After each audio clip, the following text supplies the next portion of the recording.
Saludo cordial desde la parroquia San José de México, Antioquia, Colombia, Padre Francisco Kendo. Cuarto domingo de Cuaresma, el evangelio que se nos regala es Juan capítulo 3, versículos del 14 al 21. Y del mismo modo que Moisés elevó la serpiente en el desierto, así tiene que ser elevado el Hijo del Hombre, para que todo el que crea tenga en él la vida eterna. Porque tanto amó Dios al mundo que entregó a su Hijo unigénito, para que el que cree en él no perezca, sino que tenga vida eterna.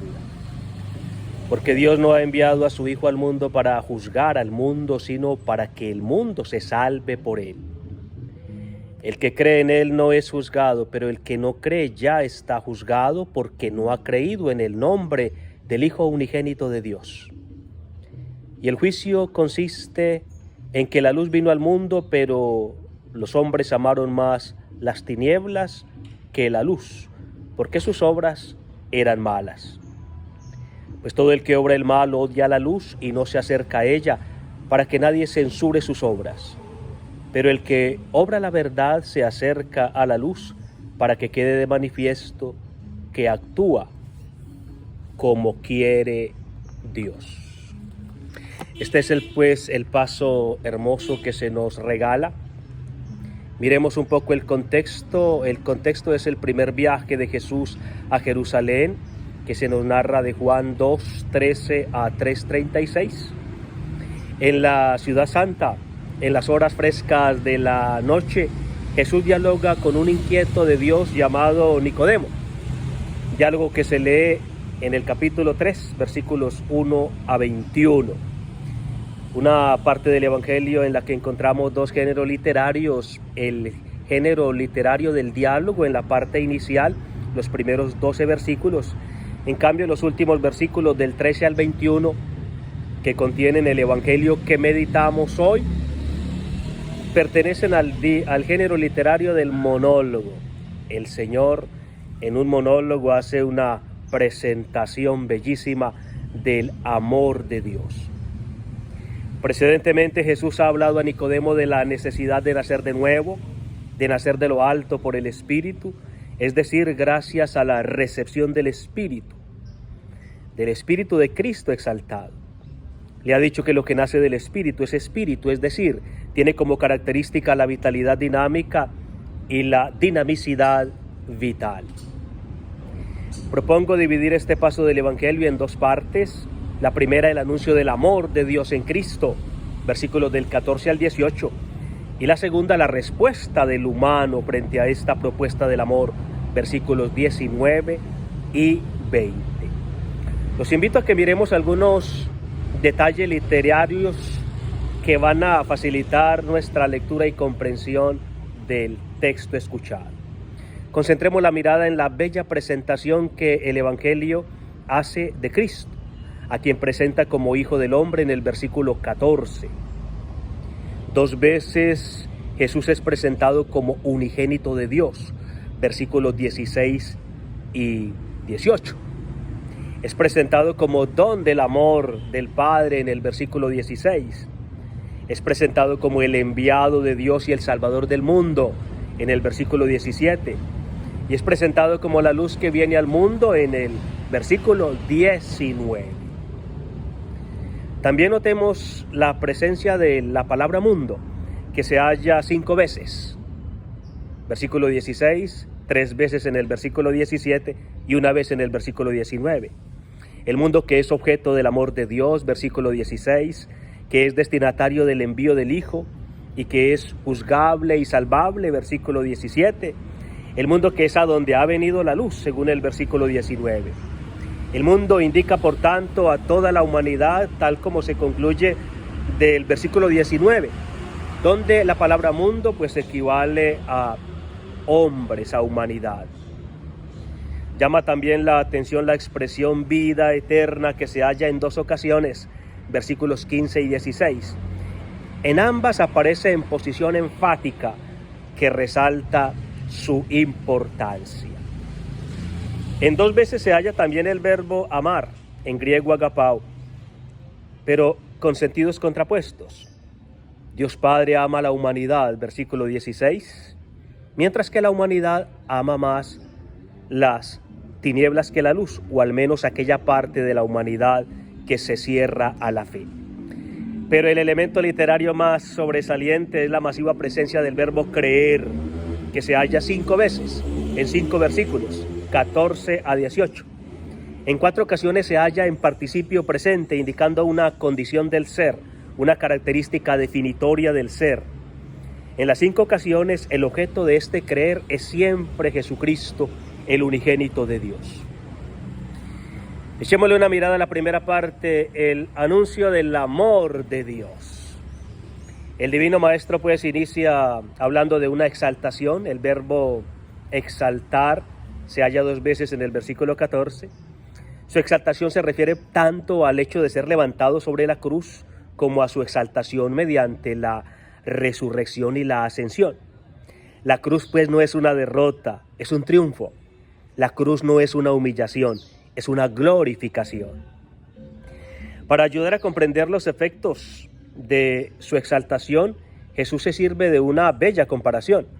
Compara su exaltación con un evento narrado en el Sagrado Libro de los Números, cuando por orden de Dios Moisés había levantado en alto la imagen de una serpiente de bronce, para que quienes habían sido mordidos por las serpientes la mirasen y obtuviesen como efecto la vida. Así pues, como Moisés levantó la imagen de una serpiente, es necesario que el Hijo del Hombre sea levantado en alto, es decir, que sea crucificado, resucitado y glorificado en su humanidad asumida. En el desierto los mordidos miraron la serpiente de bronce. Ahora los hombres han de creer en el Cristo exaltado. En la comparación, pues, creer equivale a mirar. Los hebreos en el desierto creyeron mirando y nosotros ahora miramos creyendo. A quienes miraron la serpiente levantada se les dio una vida temporal. En cambio, a quienes creen en Cristo levantado en alto, se les da la vida eterna. Si la vida temporal en el desierto fue un don para unos pocos que peregrinaban en el desierto, el don de la vida eterna, en cambio, está ahora disponible para todo ser humano a condición de que crea. Prodigio impensable de la fe en el hombre lo dispone a acoger un don inmerecido, la vida eterna, la vida del eterno en nosotros. ¿Cómo pudo suceder esto? ¿Qué hicimos para que la vida eterna esté ahora disponible para nosotros? Prodigio del amor de Dios. El amor prodigioso ha llevado a cabo este prodigio amoroso.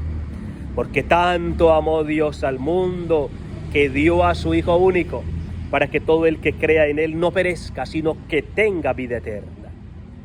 Este es el Evangelio dentro del Evangelio, la buena nueva dentro de la buena nueva.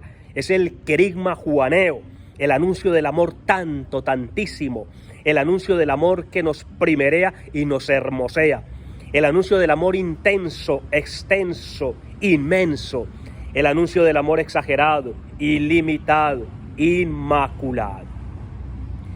El sujeto de este amor es Dios, de quien se nos dice que es Padre porque tiene y da a su Hijo unigénito. Destinatario de este amor es el mundo, que en este contexto, como dijimos, indica a la humanidad en su totalidad. El amor de Dios, pues, es incluyente, no es excluyente. La expresión de este amor es la donación. Amar es dar. Quien ama da, quien da ama. No dar algo, sino dar a alguien. Y no dar a cualquiera, sino dar lo más precioso y lo más amado, el Hijo unigénito. ¿Cuál es la finalidad de esta donación? La finalidad de la donación es la vida, para que todo el que crea en Él no perezca, sino que tenga la vida eterna. Es la buena nueva del amor donado, del amor donador y vivificador de Dios. El Padre dona al Hijo, el Hijo dona la vida eterna.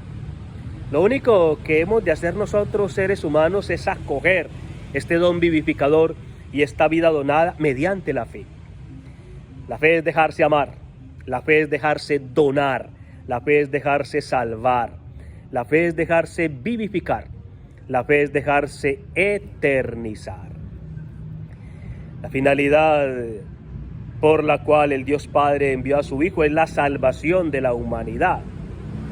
Dios no envió a su Hijo para juzgar al mundo, sino para que el mundo sea salvado gracias a Él. El Padre que ama a la humanidad no envió a su Hijo para un juicio condenatorio, sino para salvar. Dios no condena, Dios salva. Somos nosotros, los humanos, que rechazando el amor de Dios entramos en la esfera de la condenación. Las cláusulas finales para que tengan la vida eterna y para que el mundo sea salvado nos ayudan a comprender que la salvación y la vida eterna coinciden. Somos salvados al recibir la vida eterna y recibimos la vida eterna porque somos salvados. Llama la atención la concentración del verbo creer, en griego pisteuo, en el versículo 18, donde se introduce el concepto de juicio y condenación. Hay que resaltar la anticipación del juicio esperado para el final. En efecto, el que cree presente en el Hijo no será juzgado futuro, porque su decisión de creer ha anticipado el juicio, del cual sale bien librado. En cambio, quien no cree presente ya ha sido juzgado, pasado, y ha salido mal librado, precisamente porque no ha creído en el nombre del unigénito Hijo de Dios, el único que puede salvar. Creer es acoger el don del amor que es la salvación y la vida eterna. No creer es rechazar el amor y por ello privarse de la salvación y de la vida eterna, lo cual equivale a hundirse en la muerte y la condenación. Que la Santísima Virgen María nos ayude como ella a creer y a acoger en la fe este don inmerecido del amor salvador de Dios. San Fulgencio de Ruspe, padre de la Iglesia, obispo africano de los siglos V y VI, escribió: Cristo construyó la escala de la caridad, a través de la cual todos pueden subir al cielo. Gracias por compartir el video y buen domingo para todos.